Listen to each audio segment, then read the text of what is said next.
Hello friends, welcome back to chemistry with Khan. आज हम twelfth का नया यूनिट शुरू करने जा रहे हैं, सरफेस केमिस्ट्री।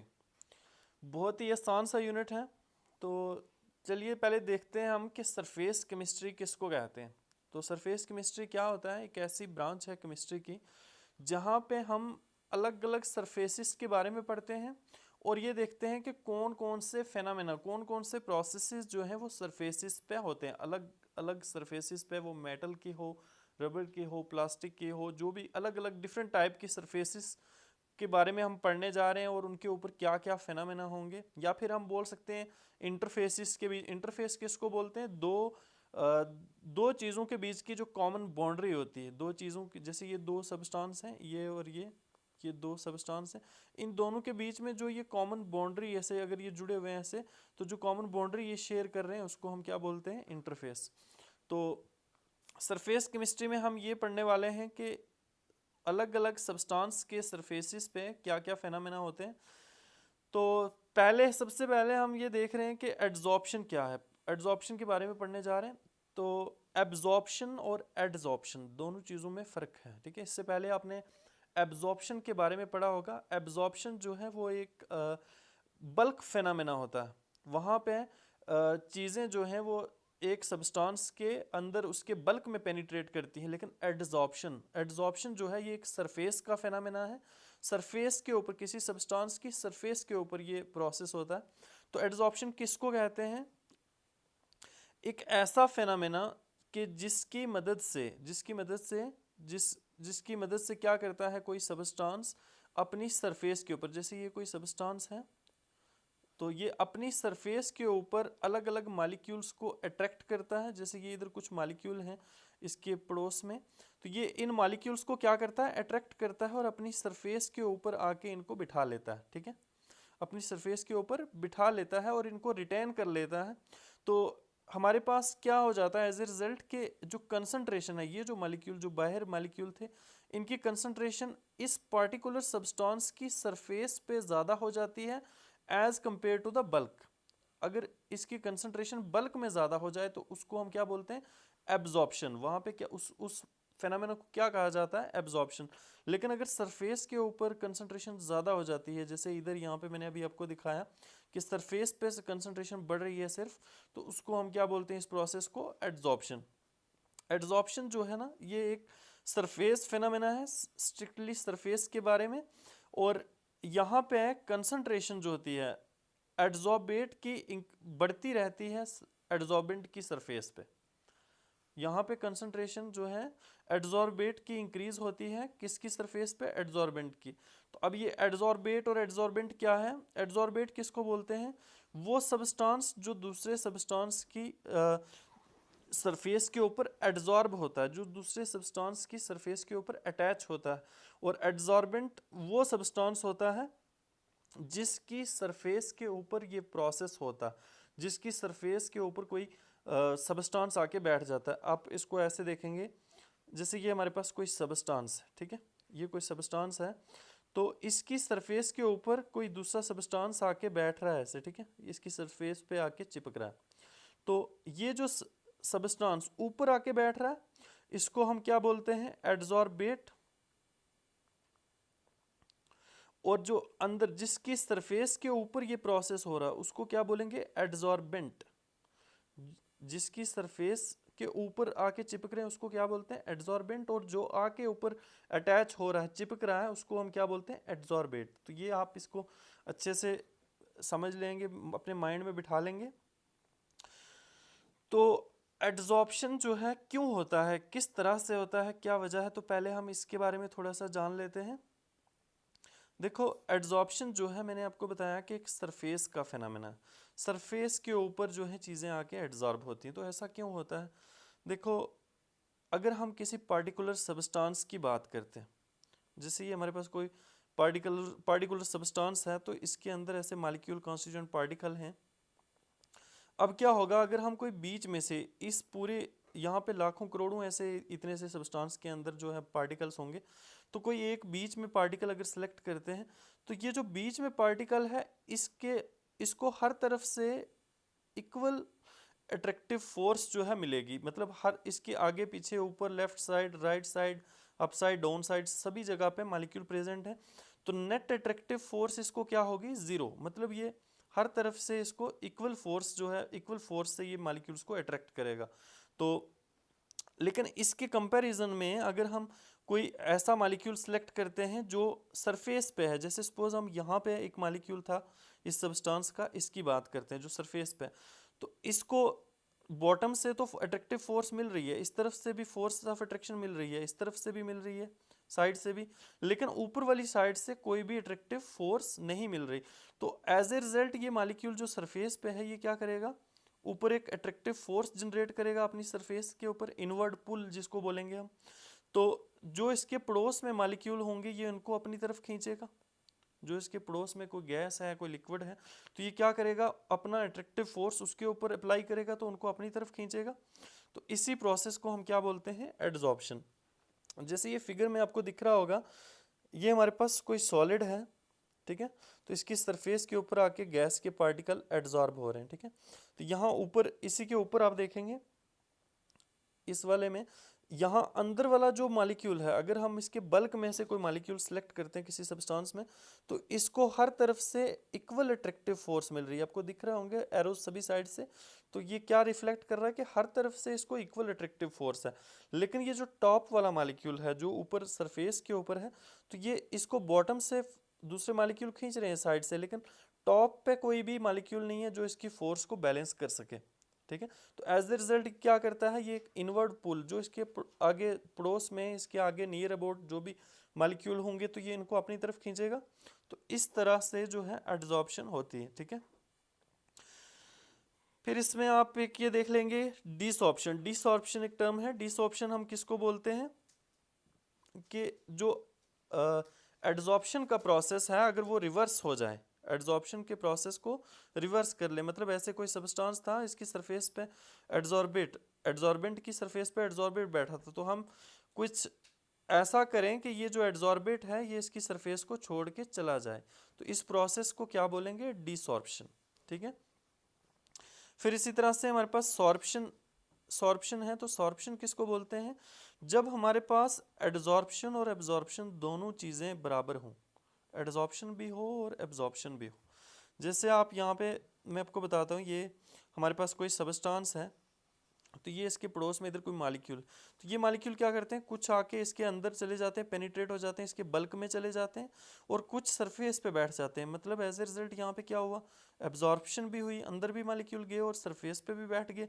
तो इस प्रोसेस को हम क्या बोलते हैं, जहाँ एब्जॉर्प्शन और एब्जॉर्प्शन दोनों हो उसको कहते हैं सॉर्प्शन, ठीक है। फिर है हमारे पास इंथाल्पी और हीट ऑफ एड्जॉर्प्शन। तो इंथाल्पी या हीट ऑफ एड्जॉर्प्शन किसको बोलते हैं कि जो सपोज कर लेते हैं अगर किसी सब्सटेंस की सरफेस पे वन मोल ऑफ एड्जॉर्बेट आके बैठ जाता है, जब किसी सब्सटेंस की सरफेस पे 1 मोल ऑफ एड्जॉर्बेट आके बैठ जाता है, तो उस वक्त जो हीट एनर्जी रिलीज होती है उसको क्या कहा जाता है, हीट ऑफ एड्जॉर्प्शन या इंथैल्पी ऑफ एड्जॉर्प्शन, ठीक है। एड्जॉर्प्शन जो है एक एक्सोथर्मिक प्रोसेस। एक्सोथर्मिक क्यों है, देखो यूनिवर्सल लॉ है कि जब भी दो चीज़ें जुड़ती हैं तो there is always a release of energy. जब भी दो चीज़ों का कॉम्बिनेशन हो ए और बी तो हमेशा एनर्जी का क्या होता है, रिलीज। मतलब ये प्रोसेस क्या होगा एक्सोथर्मिक, जब दो चीज़ें जुड़ रही हैं।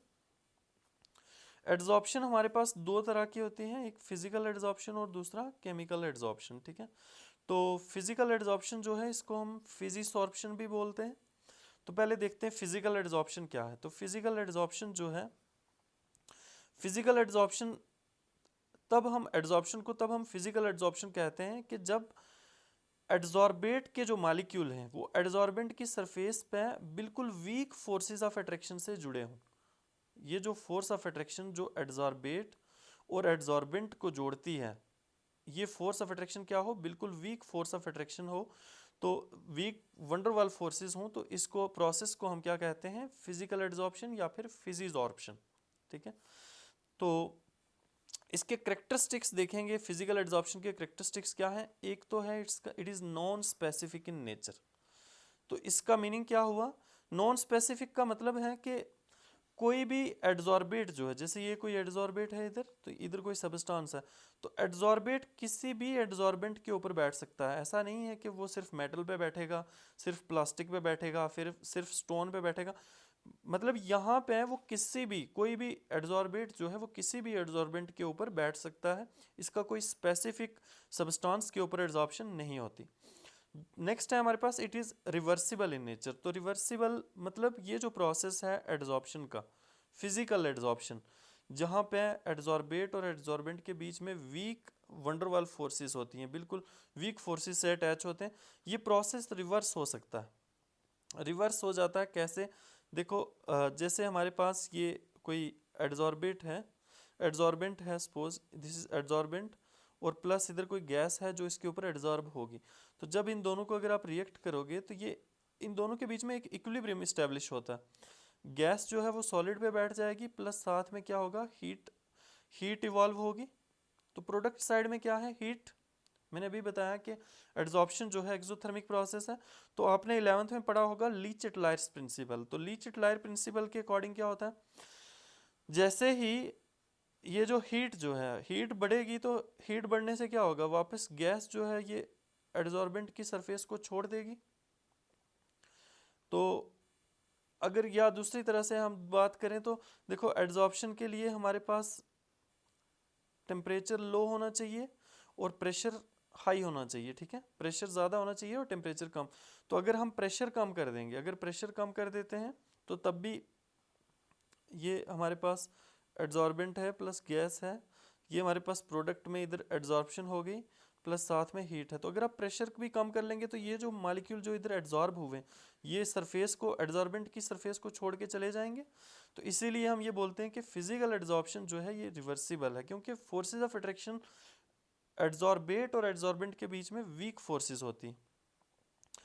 अच्छा, फिर जो गैसेस किसी किसी एड्जॉर्बेंट के ऊपर एड्जॉर्ब होती हैं, उनका नेचर जो है वो बहुत ज़्यादा इफेक्ट करता है एड्जॉर्प्शन को। जैसे हमारे पास गैसेस जो इजली लिक्विफाइबल, जैसे अमोनिया है, कार्बन डाइऑक्साइड है, तो ये जो गैसेस हैं इनकी एड्जॉर्प्शन ज़्यादा होती है, ये ज़्यादा अमाउंट में एड्जॉर्ब होते हैं।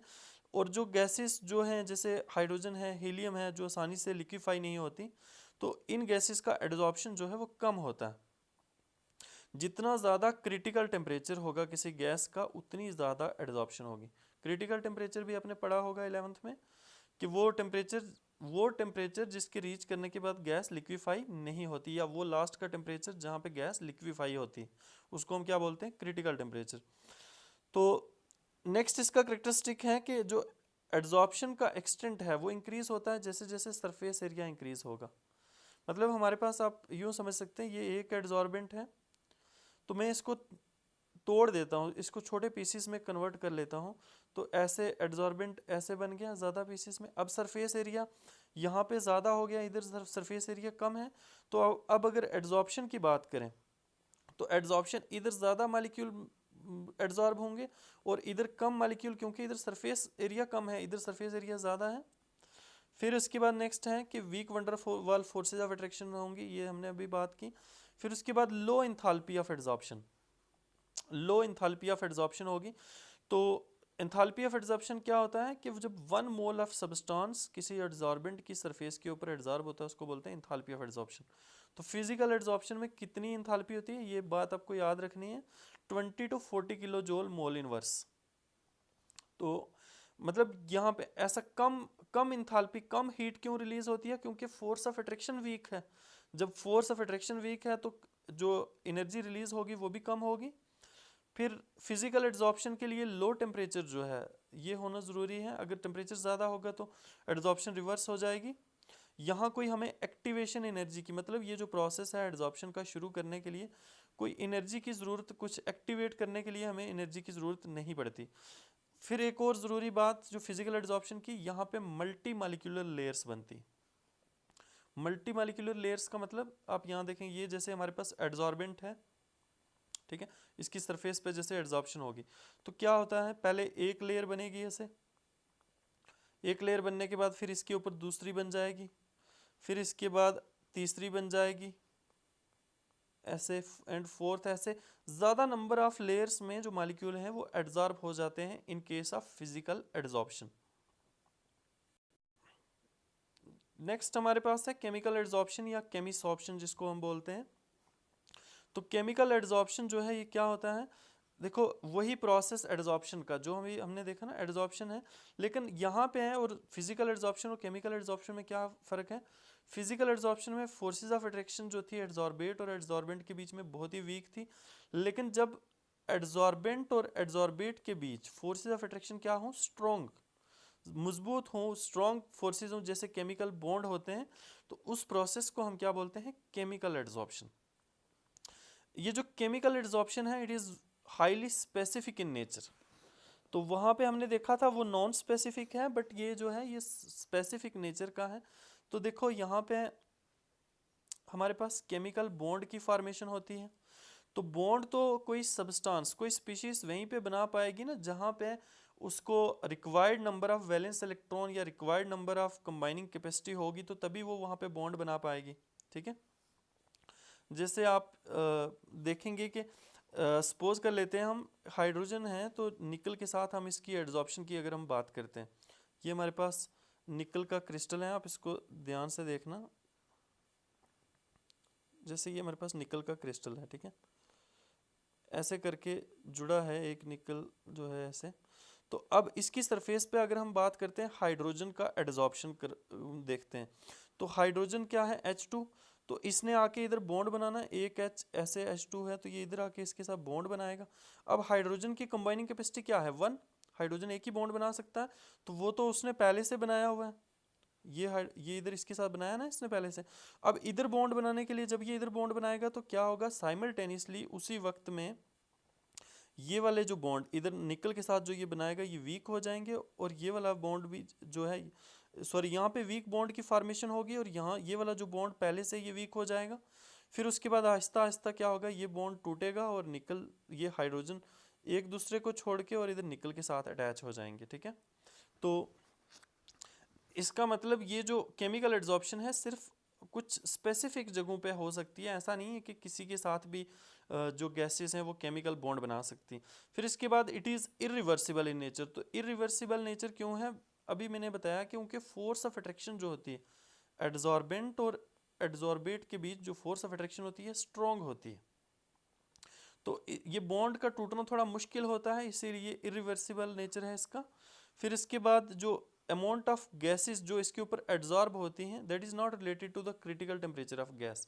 वहाँ पे हमने देखा था कि गैसेस एड्जॉर्ब होती हैं, वो डिपेंड करता है गैसेस का क्रिटिकल टेम्परेचर क्या है। तो यहाँ पे गैसेस के क्रिटिकल टेम्परेचर से एड्जॉर्प्शन में कोई भी फर्क नहीं पड़ेगा। ठीक है, नेक्स्ट हम देखेंगे कि केमिकल एड्जॉर्प्शन जो है ये इंक्रीज होती है जैसे जैसे सरफेस एरिया इंक्रीज होता है। तो इसके लिए वही लॉजिक है जो मैंने आपको वहाँ बताया, सरफेस एरिया बढ़ेगा तो ज़्यादा से ज़्यादा नंबर ऑफ मॉलिक्यूल आके सरफेस पे अटैच होंगे। फिर इसके बाद जो फोर्स ऑफ अट्रैक्शन है ये स्ट्रॉन्ग है क्योंकि केमिकल बॉन्ड बनता है यहाँ पे।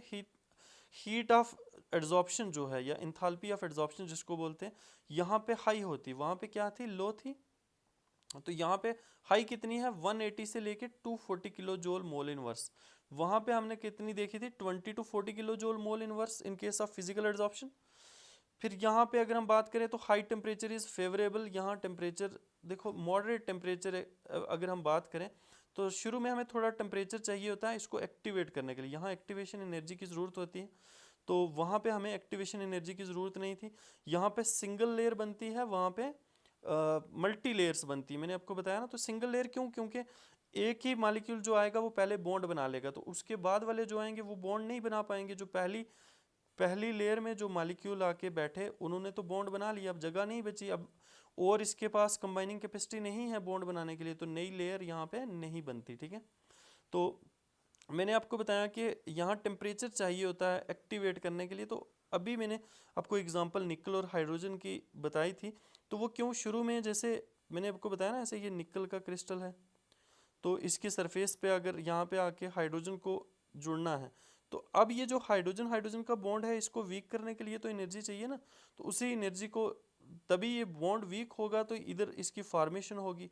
साइमल्टेनियसली हाइड्रोजन दो बॉन्ड तो नहीं बना सकता ना, तो ये बॉन्ड थोड़ा सा वीक करने के लिए हमें एनर्जी चाहिए, तो हीट एनर्जी की रिक्वायरमेंट होती है। ज़्यादा टेम्परेचर होगा तो ये बॉन्ड भी टूट जाएंगे, ये वापस ये प्रोसेस भी, लेकिन थोड़े टेम्परेचर हमें चाहिए होता है इसको पहले एक्टिवेट करने के लिए। तो आई होप ये आपको समझ आ गया होगा। Thanks for watching.